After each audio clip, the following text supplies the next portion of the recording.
BEd online classes में आपका स्वागत है। जैसा कि मैं आपको बीएड फर्स्ट ईयर का fifth paper education policies school leadership and management पढ़ा रहा था। इस पेपर में पिछली कक्षा में हम लोगों ने राष्ट्रीय शिक्षा नीति को शुरू किया था। राष्ट्रीय शिक्षा नीति के इतिहास के बारे में पिछली कक्षा में थोड़ी चर्चा हुई थी। आज हम लोग इसके राष्ट्रीय शिक्षा नीति की जो भूमिका है, कैसे राष्ट्रीय शिक्षा नीति बनी, इसके पीछे का जो इतिहास था, इसको तुमने पिछली कक्षा में पढ़ लिया था। लेकिन आज हम ये जानेंगे, इस कक्षा में हम ये समझेंगे कि कैसे राष्ट्रीय शिक्षा नीति 1986 का प्रादुर्भाव हुआ, कैसे स्टार्ट हुआ। इतिहास की बातें हमने पिछली कक्षा में आपको बताई थी, आज इसकी भूमिका की बातें हम करेंगे। देखिए, हमारे देश का एक जैसे मैंने पिछली कक्षा में बताया था आपको, हमारे देश का एक मतलब कह सकते हैं कि अलग ही दुर्भाग्य है, या ऐसे कह सकते हैं अपने देश का एक सबसे बड़ा दुर्भाग्य है कि यहाँ पे अभी तक शिक्षा के क्षेत्र में या किसी भी क्षेत्र में कोई भी आधारभूत नीतियों का निर्धारण नहीं हो पाया है। परिणाम यह होता है कि सरकारें बदलती हैं, सरकारी नीतियां लेके आती हैं, सरकारें बदलती हैं, सरकारों के बदलने से वो नीतियां भी बदल जाती हैं। ऐसा ही कुछ शिक्षा के क्षेत्र में भी होता है। जैसा कि मैंने आपको बताया था कि कांग्रेस की सरकार भारत देश में रहती है। 1968 में 24 जुलाई 1968 को कोठारी कमीशन, जिसे राष्ट्रीय शिक्षा नीति कोठारी आयोग कहा जाता है, राष्ट्रीय शिक्षा नीति की संतुतियां लागू होना शुरू ही हुई थी कि 1979 में 1979 में केंद्र में सत्तारूढ़ सरकार का परिवर्तन होता है। कांग्रेस के स्थान पर जनता दल की सरकार बनती है। जनता दल के सरकार में तत्कालीन प्रधानमंत्री मोरारजी देसाई का शासन तंत्र प्रारंभ होता है। शिक्षा की व्यवस्थाओं 68 वाली में अभी प्रारंभिक अवस्था में ही है, राज्यों तक पहुंचा ही है कुछ चीज़ें, लेकिन अचानक नई सरकार आने से नई व्यवस्थाएं शामिल हो जाती हैं। अब नई व्यवस्थाओं के आ जाने से तो जहां 68 में 10+2+3 के एजुकेशन की बात कही जा रही थी, वहीं मोरारजी देसाई के शासनकाल में, इनके शासन सत्ता में 8+4+3 की बात कही जाने लगी। हाँ, सरकारों के आदेशानुसार, सरकारों की व्यवस्था के अनुसार ये कार्यक्रम चलता भी है। आधुनिकीकरण की प्रक्रिया तीव्र गति में भारत देश में चल रही थी, चलता भी है, लगता है, लेकिन उसका भी एक दुर्भाग्य रहा। जैसे ही वो, ध्यान दीजिएगा, 77 में इनका शासन शुरू होता है।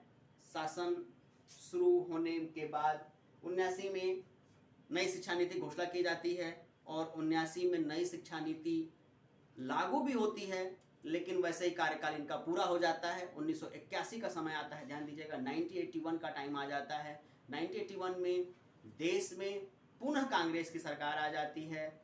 जनता दल की सरकार वहाँ समाप्त हो जाती है, पुनः कांग्रेस की सरकार आती है। उस समय तत्कालीन प्रधानमंत्री इंदिरा गांधी होती हैं।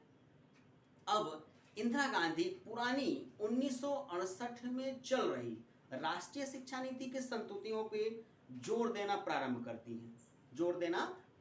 करती हैं कि जो राष्ट्रीय शिक्षा नीति 1968 में बनाया गया था, वो राष्ट्रीय शिक्षा नीति 1979 से कई गुना बेहतर है, कई गुना प्रभावी है। सारा का सारा फोकस, सारा का सारा महत्व इनका उस पर आधारित होना शुरू हो जाता है। लेकिन एक संयोग की बात रहती है, वो संतुतियों का प्रारंभ अभी शुरू ही करते हैं कि उनकी हत्या कर दी जाती है। उनकी हत्या करने के बाद उनके स्थान पे उनके पुत्र राजीव गांधी जी को प्रधानमंत्री बनाया जाता है।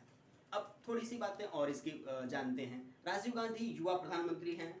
हर क्षेत्र में एक नई सोच, एक नई दिशा लेके वो आते हैं। शासन में शामिल होते समय वो एक नई क्रांति, युवा हैं तो युवा का प्रभाव कुछ शासन सत्ता पर भी दिखाई देता है, और लगभग विकास के हर क्षेत्र में वो नई क्रांति, नई विचार को, वर्तमान तथ्यों को महत्व देते हुए वो नई तकनीकी, नई टेक्नोलॉजी या किसी काम को नए तरीके से करने की व्यवस्था के लिए कटिबद्ध रहते हैं।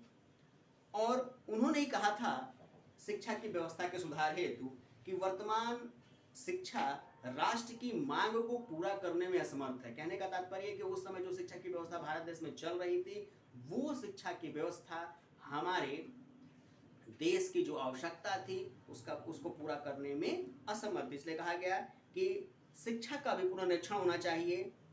पुनर्निरीक्षण पर आयोग गठित होना चाहिए, एक समिति होनी चाहिए, ठीक है, और वो कार्य रूप में होने चाहिए, ना कि वैकल्पिक तौर पे।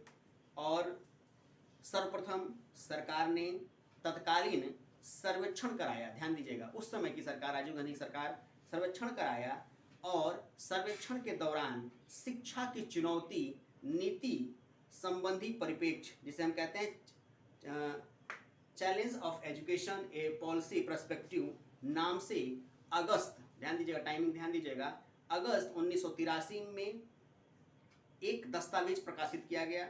इस दस्तावेज में भारतीय शिक्षा की 1951 से लेके 1983 तक की प्रगति का सांख्यिकीय विवरण, स्टैटिस्टिकल डेवलपमेंट तैयार किया गया। उसकी उपलब्धियां, उसकी व्यवस्थाओं का स्टैटिकल एक चित्रण तैयार किया गया कि ये जो हमारी एजुकेशन की व्यवस्था है 1951, ध्यान दीजिएगा 1951 टू 1983 तक कि ये स्टैटिकल सांख्यिकी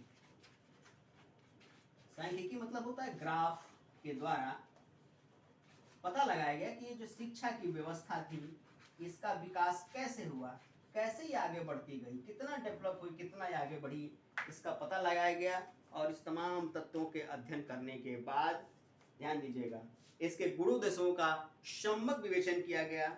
सम्यक विवेचन करने के बाद सरकार ने इन दस्तावेजों को जनता के हाथों में पहुंचाया। ध्यान दीजिएगा, बहुत ही बड़ी विशेष बात, ये युवा प्रधानमंत्री राजीव गांधी की अपनी विशेषता रही कि जो भी चीज़ें वास्तविक थीं, उनका सोच था कि जनता इन वास्तविक चीज़ों को जाने, उसे पता होना चाहिए कि क्या हो रहा है, किस चीज़ की आवश्यकता है, कैसे ये चीज़ें सुलझ सकती हैं, कैसे इन समस्याओं का समाधान निश्चित किया जा सकता है, कैसे हम इस पे अपना व्यक्तित्व लगा के इस व्यवस्था को परिवर्तित कर सकते हैं। तो सरकार ने इस दस्तावेजों को जनता के हाथों में पहुंचाया और एक देशव्यापी, ध्यान दीजिएगा, प्रश्नावली मेथड के द्वारा दूर दूर तक शिक्षाविदों, विचारकों, शिक्षा शास्त्रियों, तमाम शिक्षा संबंध लोगों के पास ये पहुंचाया गया, ये पत्र पहुंचाए गए और एक देशव्यापी बहस शुरू हुआ। सभी प्रांतों के विभिन्न क्षेत्रों में मुख्य सुझाव प्राप्त हुए। जितने भी प्रांत थे वर्तमान समय में, शिक्षाविद थे, तमाम जगहों से एक सूचनाएं प्राप्त हुई और केंद्रीय सरकार ने इन सुझावों के आधार पर, ध्यान दीजिएगा, केंद्रीय सरकार ने उन सुझावों के आधार पे उसे संसद में एक बजट के तौर पे 1986 में प्रस्तुत किया।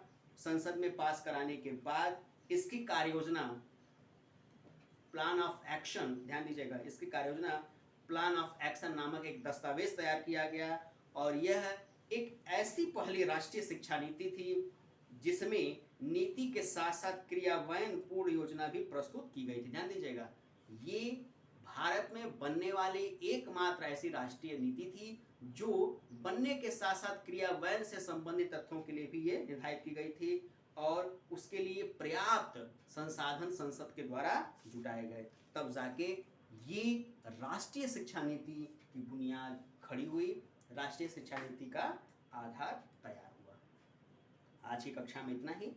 अगली कक्षा में हम राष्ट्रीय शिक्षा नीति के कुछ महत्वपूर्ण जो बातें हैं, जो इसके दस्तावेज हैं, इन पे हम लोग चर्चाएं करेंगे। धन्यवाद।